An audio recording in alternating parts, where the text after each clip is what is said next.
سب سے اولا اعلیٰ ہمارا نبی، خلق سے اولیاء سے رسل، خلق سے اولیاء، خلق سے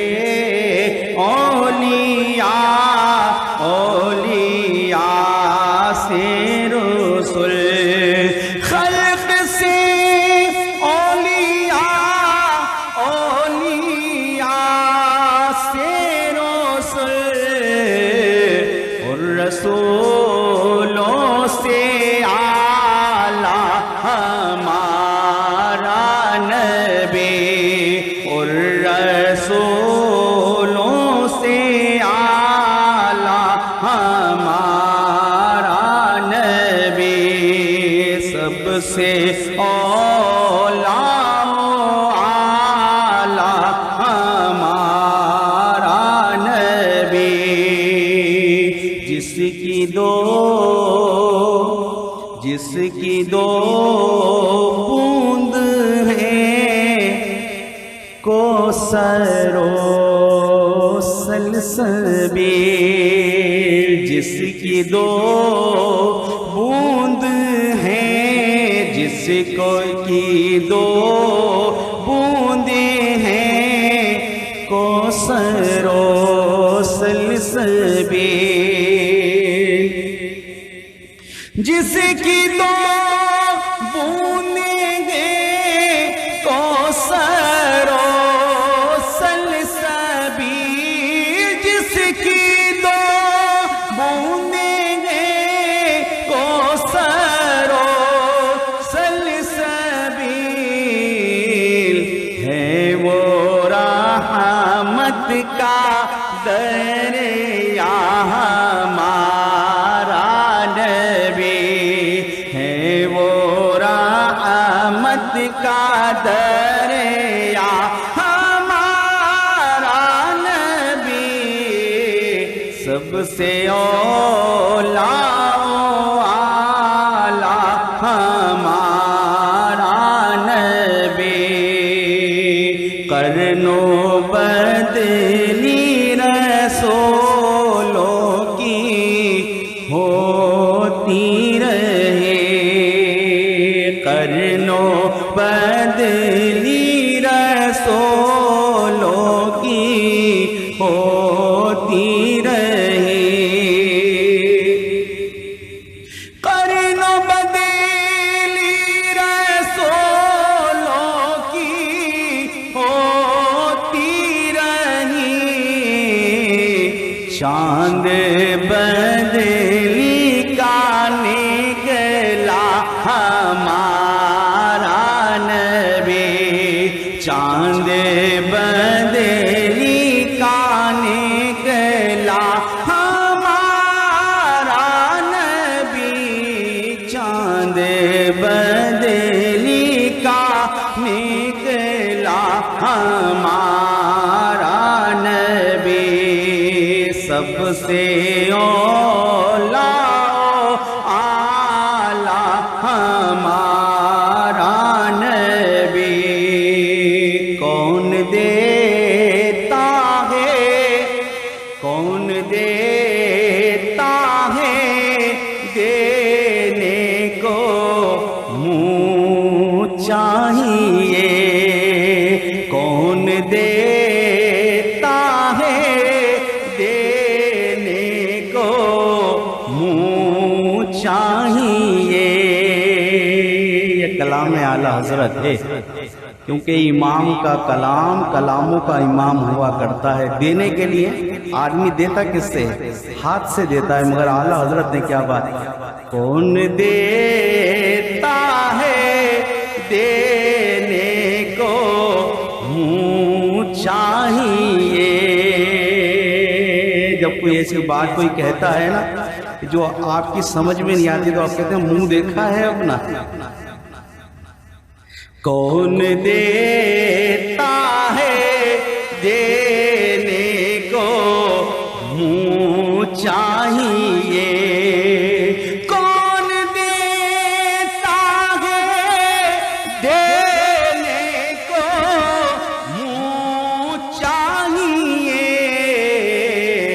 کیونکہ دینے والا ہے سچا ہمارا نبی، دینے والا ہے سچا ہمارا نبی، دینے والا ہے سچا ہمارا نبی۔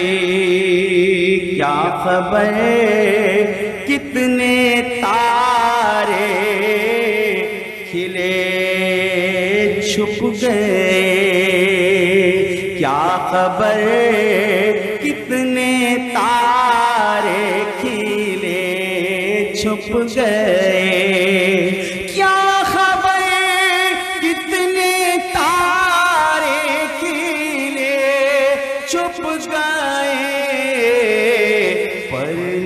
پر نہ ڈوبے نہ ڈوبا ہمارا نبی، پر نہ ڈوبے نہ ڈوبا ہمارا نبی، پر نہ ڈوبے نہ ڈوبا ہمارا نبی۔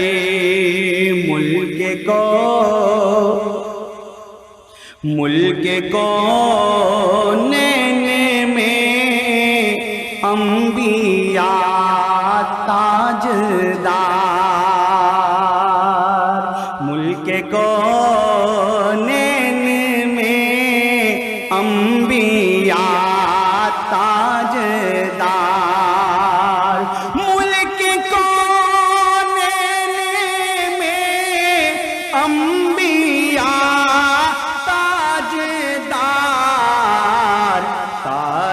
تاجداروں کا آقا ہمارا نبی، تاجداروں کا آقا ہمارا نبی، تاجداروں کا آقا ہمارا نبی۔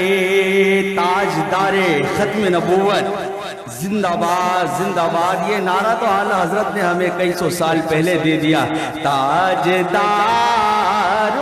کا آقا ہمارا نبی، سارے اچھوں میں اچھا سمجھیے جسے،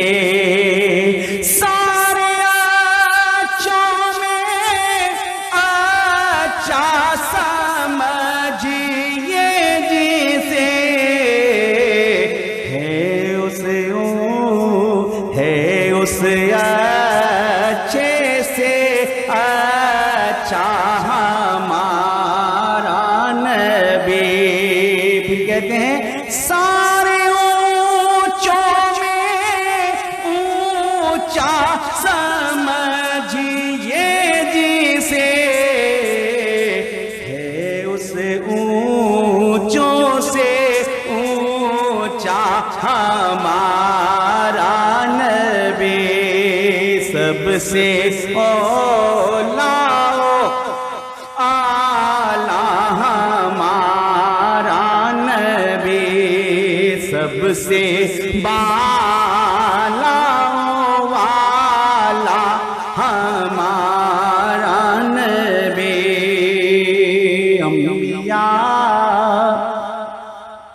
انبیاء سے کروں عرض کیوں مالک کو، انبیاء سے کروں عرض کیوں مالک کو، کیا نبی ہے تمہارا ہمارا نبی،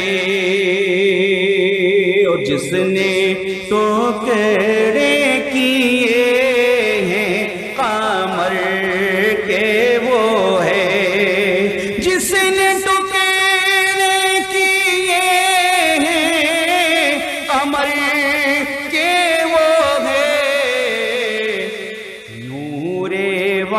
شہادت کا ٹوکڑا ہمارا نبی، اور غم زدوں کو رضا، غم زدوں کو رضا مژدہ دیجیے کہ غم زدوں کو رضا مژدہ دیجیے کہ بے کسوں کا سہارا ہمارا نبی، سب سے اولا اعلیٰ ہمارا نبی۔ ہر ابتدا سے پہلے، ہر انتہا کے بعد نام نبی بلند ہے، ذات خدا کے بعد نام نبی بلند ہے، نام خدا کے بعد۔ نعرہ سے استقبال کیجئے اپنے مشفق و مہربان استاذ العلماء حضرت علامہ و مولانا مفتی محمد آصف مدنی دامت برکاتہم القدسیہ کا نعرہ تکبیر، نعرہ تکبیر، نعرہ رسالت، نعرہ حیدری، نعرہ غوثیہ، علماء سنت۔ الحمدللہ رب العالمین، والصلاة والسلام على سید الانبیاء والمرسلین وعلى آلہ واصحابہ اجمعین، اما بعد فاعوذ باللہ من الشیطان الرجیم، بسم اللہ الرحمن الرحیم۔ قال اللہ تبارک وتعالی فی سورة الطلاق: اللہ الذی خلق سبع سماوات ومن الارض مثلہن يتنزل الامر بینہن لتعلموا ان اللہ علی کل شیء قدیر وان اللہ قد احاط بكل شیء علما۔ صدق اللہ العلی العظیم وصدق رسولہ النبی الامین۔ سورہ طلاق کی آخری آیت پاک، 12ویں آیت میں نے آپ کی خدمت میں تلاوت کی۔ اس میں اللہ تبارک و تعالی نے تخلیق کائنات کو بیان فرمایا، اور پھر اس نظام کو بنانے کے بعد اس کے چلانے کو بیان فرمایا کہ بنانے کے بعد اس ہی کے دست قدرت میں ہے سب کچھ۔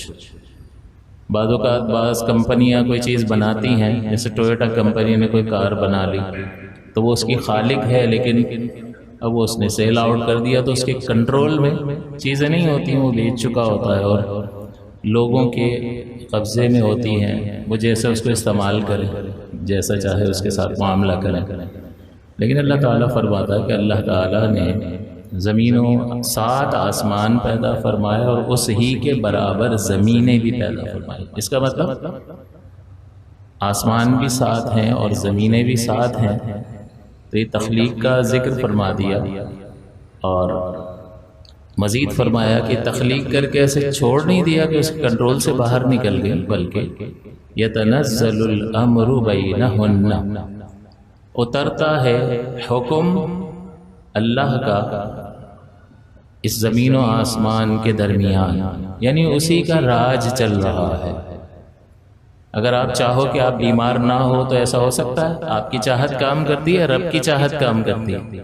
دن میں 10-20 ارادے کر رہا ہوتا ہے بندہ، یہ ہو جائے، یہ ہو جائے، یہ ہو جائے، اس کے لیے تگ و دو، بھاگ دوڑ، کوششیں کرتا ہے، لیکن اللہ چاہے تو ہماری مرضی کے مطابق نتیجہ مرتب فرما دے، نہ چاہے تو کس کی مرضی چلے گی؟ ایک حدیث پاک میں بھی آیا کہ بندے ایک تیری چاہت ہے اور ایک میری چاہت ہے، اگر تو اپنی چاہت کو میری چاہت کے سپرد کر دے گا کہ جو اللہ چاہے تو میں تجھے وہ دوں گا جو تیری چاہت ہے، لیکن اگر تو ایسا نہیں کرے گا تو میں تجھے تھکا دوں گا اس چیز کی تلاش میں جو تیری چاہت ہے، جا پھر ڈھونڈتا پھر، جاؤ دنیا کا چکر لگا کے آ جاؤ، پھر آؤ گے تو میرے ہی پاس نا، جاؤ چلو گھوم پھر کے آ جاؤ، اپنے تجربات اور مشاہدات اور اپنی چالاکی اور اپنی ہوشیاری اور اپنے علم کو استعمال کر کے جاؤ، گھوم کر آ جاؤ۔ تو یہاں اللہ تعالیٰ کے قبض و قدرت میں ہر چیز ہے، اس ہی کا راج چل رہا ہے، ایسا نہیں کہ پیدا کر کے چھوڑ دیا۔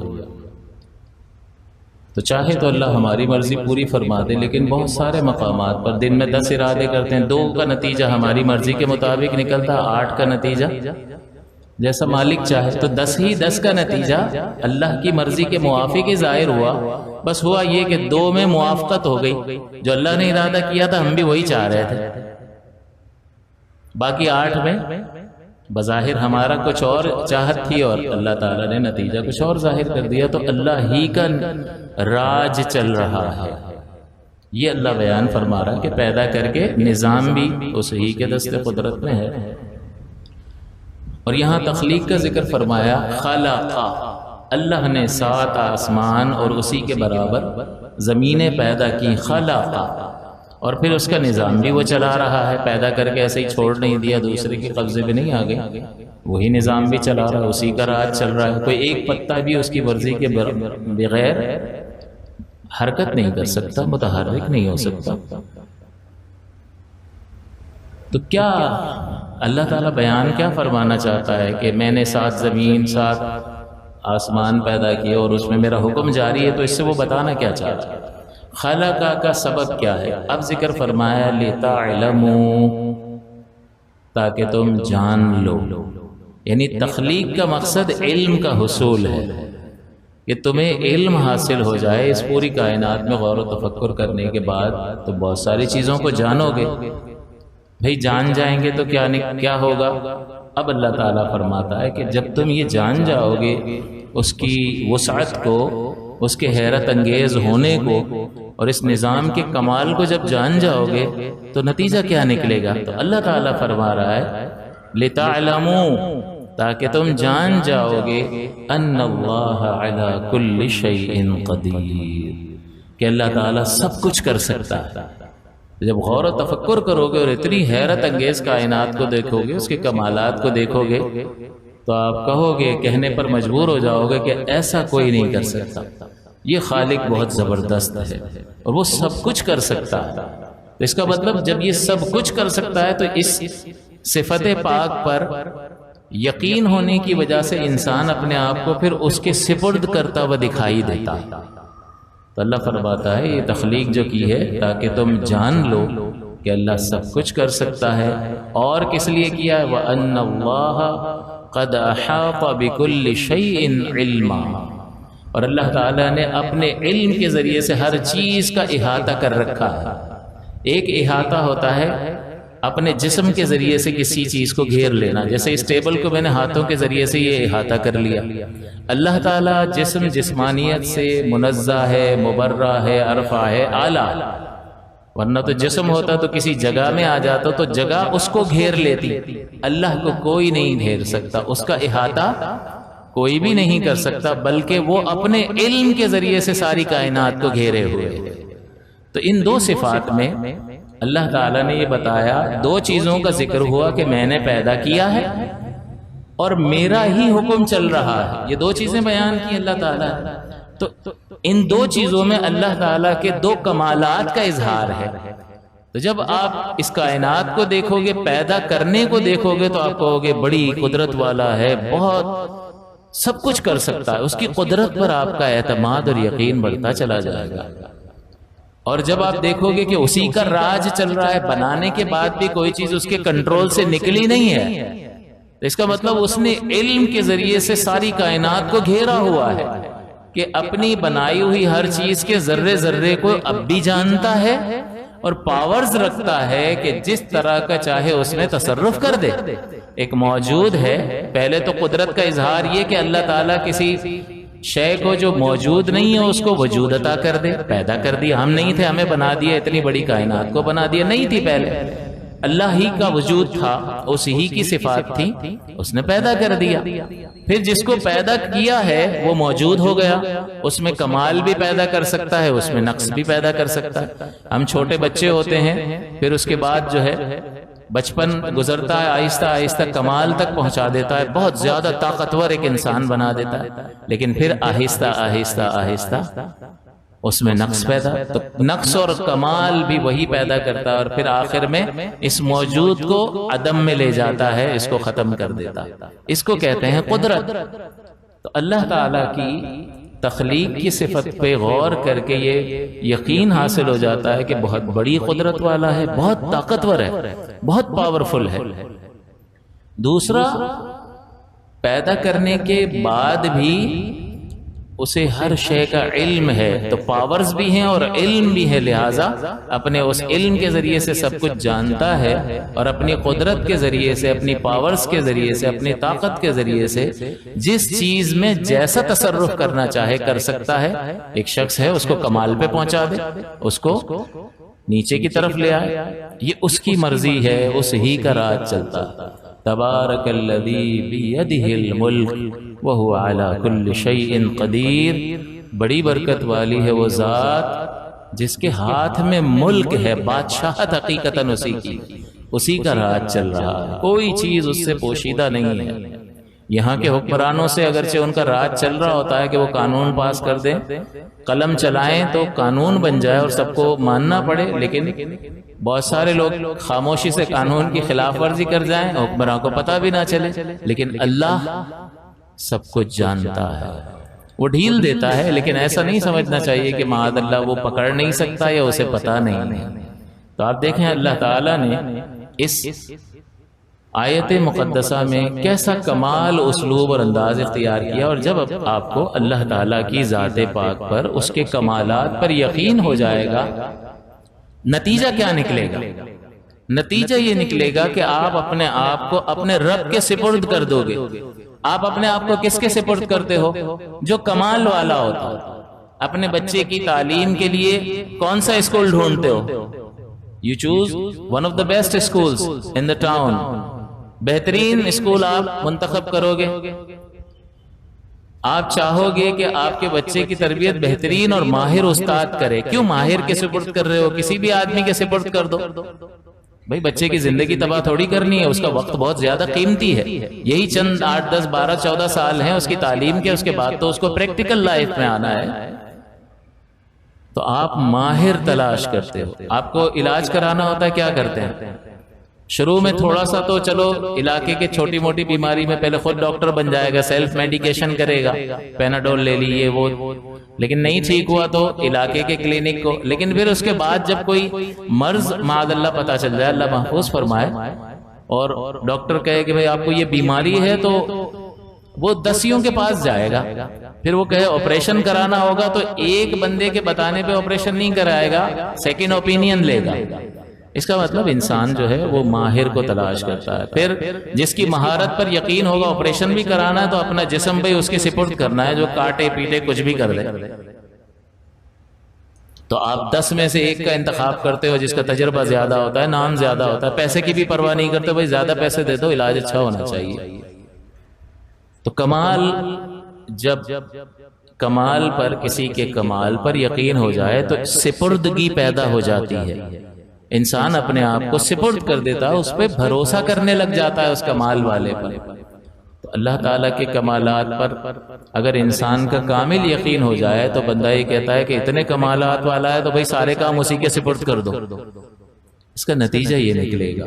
اسی لیے اللہ تعالیٰ بارہا قرآن عظیم میں اپنی صفات کا تذکرہ فرماتا ہے کہ تمہیں معرفت اور پہچان حاصل ہو۔ سابقہ درس میں یہ تو اس آیت مقدسہ کا ابتدائی خلاصہ میں نے ذکر کر دیا۔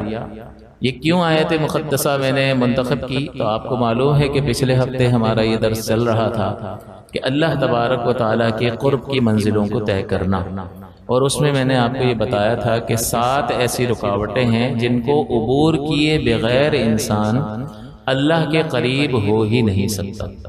اور اس میں سب سے پہلی رکاوٹ جو ذکر کی تھی وہ یہ تھی کہ علم ضروری ہے، جاہل اللہ کے قریب نہیں ہو سکتا۔ اگر جاہل بھی اللہ کے قریب ہو جائے تو پھر اس کا مطلب یہ ہوا کہ پھر اتنی مشقت، اتنا اہتمام، نبیوں کا اتنی تکلیفیں اٹھانا، اس دین کو اور ان تعلیمات کو پھیلانے کے لیے دشمنیاں مول لینا، اور انبیاء کا قتل ہونا، شہید ہونا، اور اللہ کے ماننے والوں کا طرح طرح کی تکلیفیں اٹھانا، معاذ اللہ یہ کوئی بیکار کام تھا؟ ہرگز ایسا نہیں۔ اس کا مطلب وہ تعلیمات جو اللہ تعالیٰ نے بھیجی ہیں ہمیں اللہ کے قریب کرنے کے لیے اور واقعتاً انسان بننے کے لیے، ان تعلیمات کے مطابق اپنے آپ کو ڈھالنا ضروری ہے۔ تو جب تک سیکھیں گے نہیں، علم حاصل نہیں کریں گے، تو پھر انسان اپنے آپ کو اس کے مطابق ڈھال نہیں سکتا ہے۔ لہذا سب سے پہلی رکاوٹ اللہ تعالیٰ کے قرب کی منزل کو طے کرنے کے سلسلے میں علم ہے، کہ وہ جانے کہ اس پہ کیا لازم کیا گیا ہے، کس چیز سے روکا گیا ہے۔ جب تک یہ پتہ ہی نہیں چلے گا، پھر یہ پتہ چل جائے تو ان چیزوں کی ادائیگی کا طریقہ کار کیا ہے، برس ہا برس مشقتیں اٹھاتا پھرے اور پتہ چلا کہ اس میں کوئی ایسی غلطی کر رہا تھا جس کی وجہ سے عبادات جو ہے وہ صحیح طور پر ادا نہ ہو سکی، تو پھر اس کا بدلہ اللہ تعالیٰ سے کیسے حاصل کر سکے گا؟ اب لوگ اس کا جواب یہ دیتے ہیں کہ اللہ بڑا غفور و رحیم ہے، اپنے بندے کو دیکھتا ہے کہ اتنی محنت اس نے کی، اتنی عبادات کی ہیں، تو بالکل اللہ غفور الرحیم ہے، وہ معاف فرماتا ہے، لیکن ہمیں یہ دیکھنا چاہیے، اس کا جواب پھر آپ کو دینا چاہیے کہ وہ جو تعلیمات تھی معاذ اللہ وہ بیکار تھیں، کہ ان کو سیکھے بغیر ہی بندہ عمل کرے تو مقبول ہو جائے، ایسا نہیں ہوگا۔ ہاں، یہ جو آپ کہہ رہے ہیں کہ اللہ غفور الرحیم ہے، یہ وہاں پر اپلائی ہوگا۔ ویسے تو اللہ جسے چاہے بغیر عمل کے بھی، ایمان کی دولت اس کے پاس ہو، بغیر عمل کے جسے چاہے اسے جنت میں داخل کر دے، کچھ بھی نہ پوچھے، اس کی مرضی ہے۔ لیکن اکثری قانون اللہ تعالیٰ نے جو قرآن عظیم میں بیان فرمایا کہ وہ نیکیوں پر اجر عطا فرمائے گا اور برائی پر گرفت فرمائے گا، تو اکثری قانون یہی ہے۔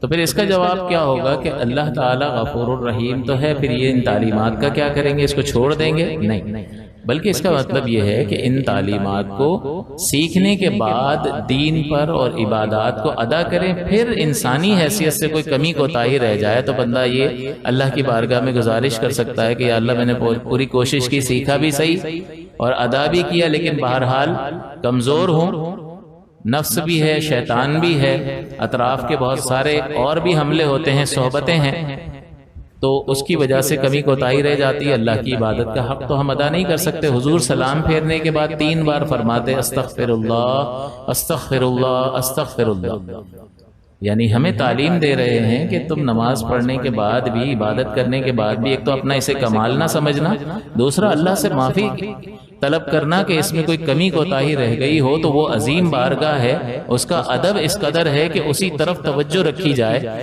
اب یہ توجہ ادھر ادھر ہو گئی ہے کمزوری کے باعث، تو تم اس بارگاہ سے اپنے لیے معافی کے خواستگار اور طلبگار بن جاؤ کہ یا اللہ غلطی ہو گئی، میں آئندہ خیال رکھوں گا، تو معاف فرما دے، درگزر فرما۔ تو سب کچھ سیکھنے کے بعد جو ہے کوئی کمی کوتاہی رہ جائے تو امید رکھنی چاہیے کہ اللہ تعالیٰ اپنے فضل سے، اپنے کرم سے درگزر فرمائے گا۔ تو سب سے پہلی رکاوٹ جو ہے وہ جہالت ہے، علم حاصل کرنا ضروری ہے۔ پھر علم اس لیے بھی حاصل کرنا ضروری ہے کہ وہ ہمارے دل میں، ایک تو یہ ہے کہ ہم علم حاصل کریں گے تو جو چیزیں لازم کی گئی ہیں جن سے روکا اس کا پتہ چل جائے گا، پھر ان کو کس طرح سے جو لازم کی گئی ہیں ان کا طریقہ کار کیا ہے ادائیگی کا وہ پتہ چل جائے گا، تو کامل طور پر آپ عبادت کر سکیں گے۔ ایک تو علم کی برکت یہ ہے، دوسرا یہ کہ علم کے حصول سے معرفت حاصل ہوتی ہے اور اللہ کا خوف پیدا ہوتا ہے، اور جب خوف کسی کا پیدا ہو جائے تو فرما برداری کرنا آسان ہو جاتا ہے۔ کوئی سگنل پر کوئی پولیس والا کھڑا ہوا ہو تو آپ سگنل توڑتے ہیں؟ وہ بائک پہ بھی بیٹھا ہوگا، ابھی پیچھا کر کے پکڑ لے گا، چالان خامخواہ ہو جائے گا۔ تو اس کو معلوم بھی ہے، دیکھ بھی رہا ہے اور قادر بھی ہے۔ تو علم اور قدرت پر جب یقین ہوگا تو انسان بن جائے گا، کھڑا رہے گا۔ لیکن ذرا دیکھے کہ بھئی پیدل کھڑا ہے، یہ کوئی پکڑ سکے گا مجھے، بھاگ کے بھی آئے گا تو میں نکل جاؤں گا۔ تو جب اس کی قدرت پر یقین نہیں ہے تو نکل جائے گا، یا اس کو پتہ ہی نہیں، وہ دوسری طرف رک کر کے کھڑا ہوا ہے، اس کو پتہ ہی نہیں ہے، ادھر دیکھ ہی نہیں رہا، نکل گیا۔ تو اگر علم پر یقین نہ ہو اور قدرت پر یقین نہ ہو تو پھر انسان خلاف ورزی کر جاتا ہے، لیکن علم اور قدرت پر یقین ہو تو پھر وہ بالکل قانون پہ عمل کرے گا. تو ہمیں یہ غور کرنا چاہیے کہ اگر ہم اللہ کی نافرمانی کر رہے ہیں تو اندر کیا چل رہا ہے. کیا معاذ اللہ ہم یہ سمجھ رہے ہیں کہ اسے پتہ ہی نہیں ہے؟ علم پر یقین کی کمزوری ہم سے یہ کروا رہی ہے، یا ہم یہ سمجھ رہے ہیں کہ وہ پکڑ ہی نہیں سکتا؟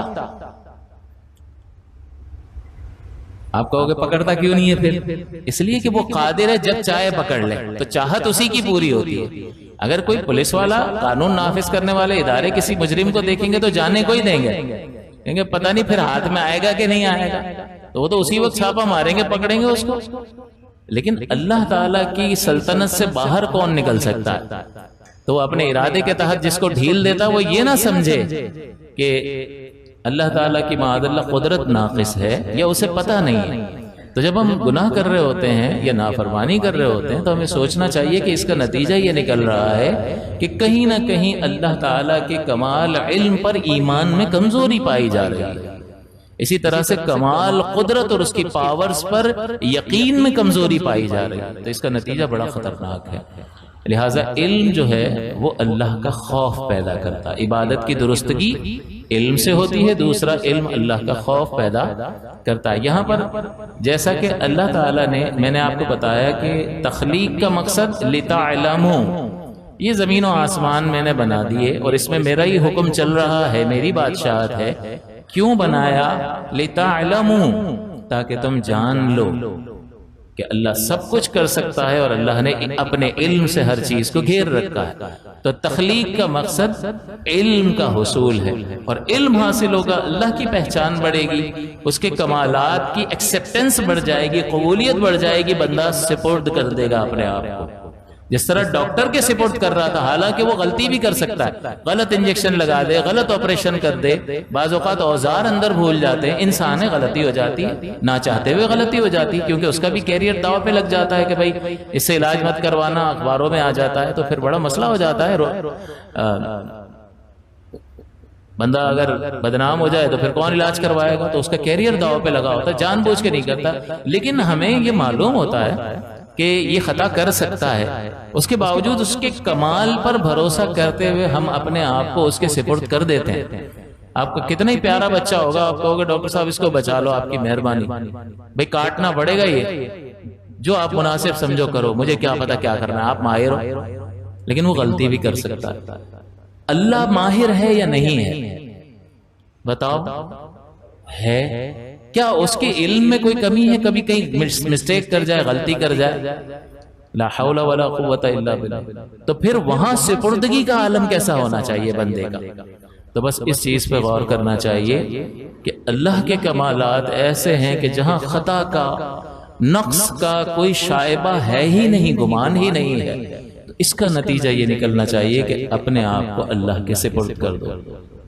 آپ نے کچھ چاہا یار فلاں کام آج ہو جانا چاہیے اور تمام اسباب موجود ہیں کہ ہو جائے گا، لیکن پھر کوئی رکاوٹ آ گئی تو آپ دل برا کر رہے ہو، یار آج ہو سکتا تھا، ہو جاتا تو کیا ہوتا، مجھے فلاں چیز جلدی مل جاتی، کل بھی تو ملنی ہی ہے، اتنے دن سے انتظار کر رہا ہوں. اندر ایک کیفیت پیدا نفس کر دیتا ہے. لیکن وہ تھوڑی دیر کے لیے غور کرے کہ میں نے یہ چاہا کہ یہ کام آج ہو جائے، لیکن نہیں ہوا. سارے اسباب مکمل تھے لیکن نہیں ہوا. آپ نے کوئی مکان خریدا، پیمنٹ وغیرہ کر دی، آپ کی چاہت تھی آج تو قبضہ ملنا ہی ملنا ہے، پھر پرسوں ہم شفٹ ہو جائیں گے نئے بنگلے میں، نیا گھر، نیا علاقہ، بڑا مزہ آئے گا.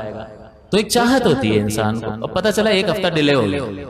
اب وہ آج انتظار کر رہا تھا، اب وہ دل برا کر رہا ہے، یار آج کیوں نہیں ملا، پیسے بھی بھر دیے ہیں، سب کچھ، یہ سب کچھ تیار پڑا ہے اور یہ مسئلہ. تو اندر سے اب اس کی چاہت کیا تھی کہ آج قبضہ مل جائے، کل ہم نئے گھر میں شفٹ ہو جائیں. لیکن اللہ کا ارادہ کیا ہے؟ تو پہلے تو یہ جان لے کہ تو اپنے جتنے بھی اسباب اور اپنی طاقت ساری استعمال کر کے دیکھ لے، ہوگا وہی جو میرا رب چاہے گا. اب تجھے چین کیسے آئی؟ جو اندر بے قراری پیدا ہو رہی ہے، یہ کیسے دور ہو؟ یہ دور ہوگی سپردگی سے. بھئی یہ مکان اللہ نے دیا، یہ رقم جو میرے پاس آئی یہ اللہ نے دی، میرے دل میں اس مکان کے خریدنے کا ارادہ اللہ نے پیدا کر دیا، سامنے والا راضی ہو گیا بیچنے پر، اس کے دل کو اللہ نے میرے لیے نرم کر دیا. تو یہ سارے اسباب جو کام کر رہے ہیں اس کے پیچھے اس مؤثر حقیقی کی قدرت کار فرما ہے، وہ حقیقتاً وہ اثر کر رہی ہے.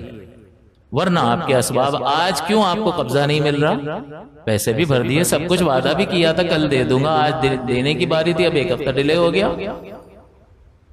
تو ایک تو یہ کہ اللہ مؤثر حقیقی ہے، آپ سبب کو اختیار کرو، اپنی قوت کو، اپنے وسائل کو، اپنے تعلقات کو کسی مسئلے کے حل کرنے کے لیے استعمال کرو، لیکن بھروسہ اللہ پر کرو.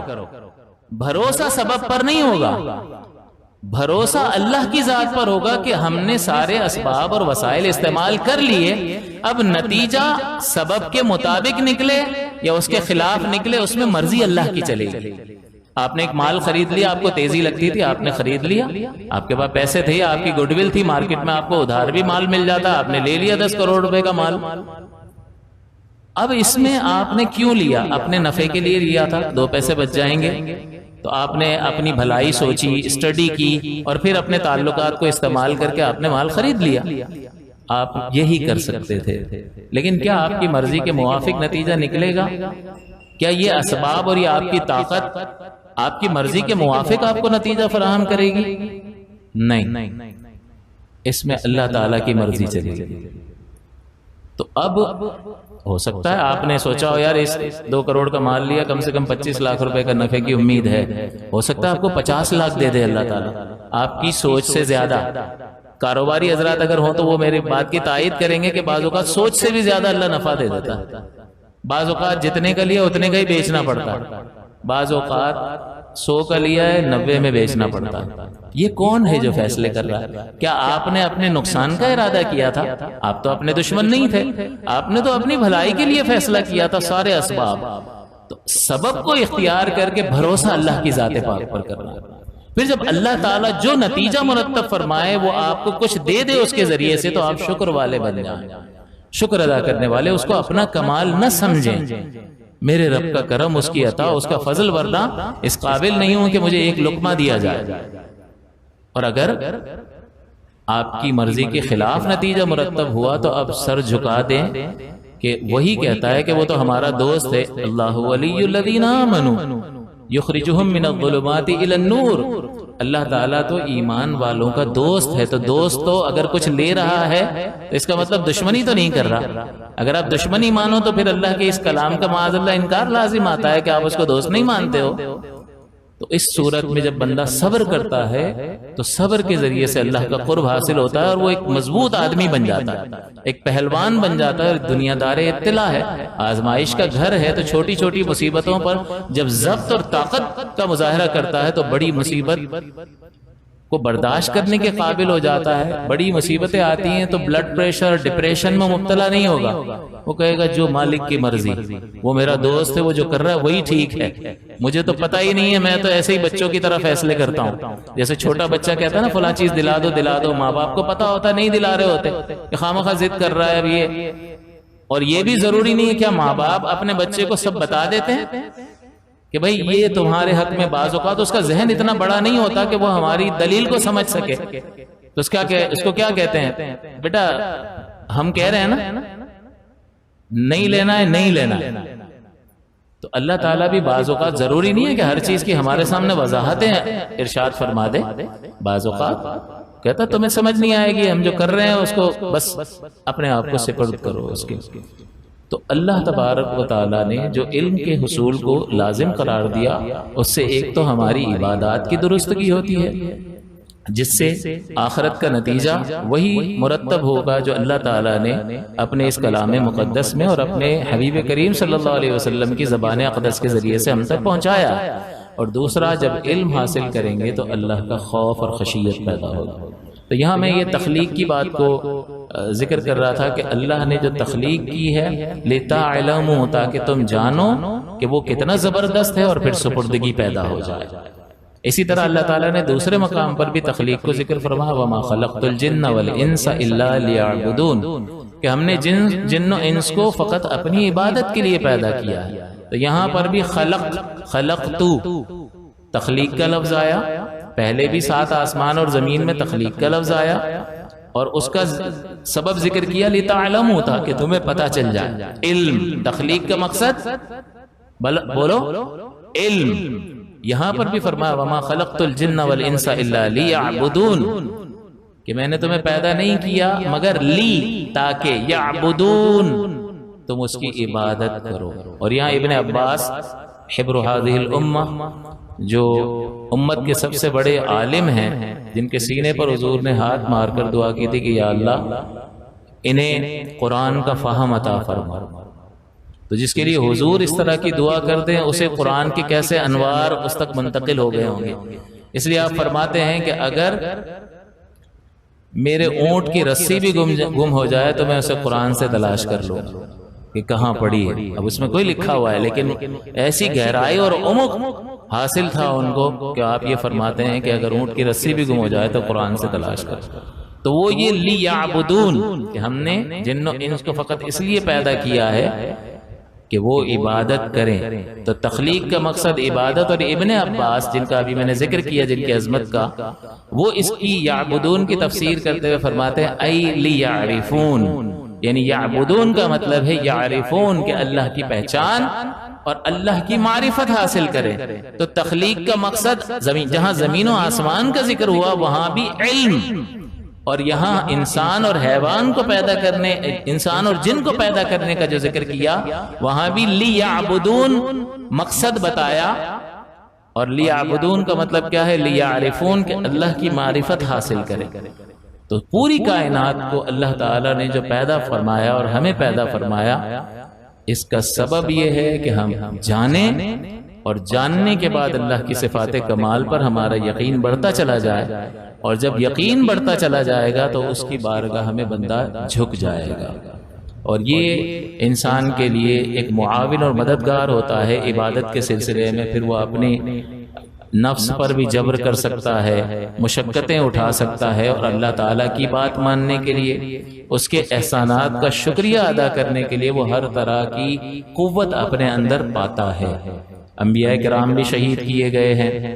حضرت زکریا علیہ السلام کو جیسا کہ کئی بار ذکر کیا کہ آرے سے 2 ٹکڑے کر دیے گئے. حضرت یحییٰ علیہ السلام جو آپ کے صاحبزادے ہیں، ان کی قرآن نے بڑی تعریف کی ہے، ان کو بھی شہید کیا گیا. تو یہ وہ علوم جو وحی کے ذریعے لے کر آئے، اس کو منتقل کرنے میں، لوگوں تک پہنچانے میں اللہ کے بہت مقرب بندوں نے اپنی جانوں تک کے نذرانوں کو پیش فرمایا. اس لیے کہ اس علم سے ہی پہچان حاصل ہوگی، معرفت حاصل ہوگی، اور پھر معرفت کا نتیجہ سپردگی ہوگا. جب تک ہم اپنے آپ کو سپرد نہیں کریں گے، اللہ پر ہمارا بھروسہ اور توکل نہیں ہوگا، دنیا کے اسباب پر بھروسہ اور توکل ہوگا، تو اس وقت تک اللہ تعالیٰ کے قریب ہم نہیں ہو سکتے. اس میں مزید بھی اور کیا کیا علوم حاصل کر رہے ہیں انشاءاللہ اس پر ہم اگلے ہفتے کلام کریں گے. اس کے بعد ایک ایک چیز کو، اس کے بعد توبہ ہے، پھر دنیا ہے، پھر مخلوق ہے، نفس و شیطان ہے.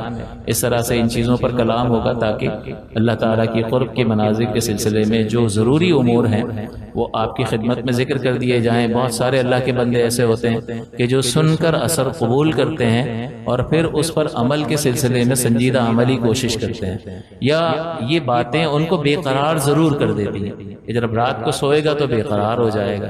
جیسا کہ عائشہ صدیقہ فرماتی ہیں کہ حضور جب سے آپ سے یہ سنا ہے کہ قبر مردوں کو دباتی ہے، تب سے میری راتوں کی نیند اڑ گئی. ہم بھی عذابات کی بہت ساری چیزیں سنتے ہیں لیکن ہماری نیند نہیں اڑتی، ان کی اڑ جاتی تھی. ان کا یقین کامل تھا، ہمارا یقین میں کمزوری ہے. پھر حضور نے فرمایا کہ دباتی تو سب کو ہے، لیکن نیک لوگوں کو اس طرح دباتی ہے جیسے ماں پیار سے اپنے بچے کا سر دبا رہی ہے تو اس میں تکلیف کوئی ہوتی ہے. ہاں، جو گناہگار ہیں، جو نافرمان ہیں، اس کو اس طرح دباتی ہے کہ ایک طرف کی پسلیاں دوسری طرف میں پیوست ہو جاتی ہیں. وہ سختی کا بیان حضور نے فرمایا. تو پھر آپ کو ایک نو کا قرار آیا. لیکن یہ چیزیں سن کر جو ہے، یہ علم حاصل ہو کر اللہ کا خوف پیدا ہوا.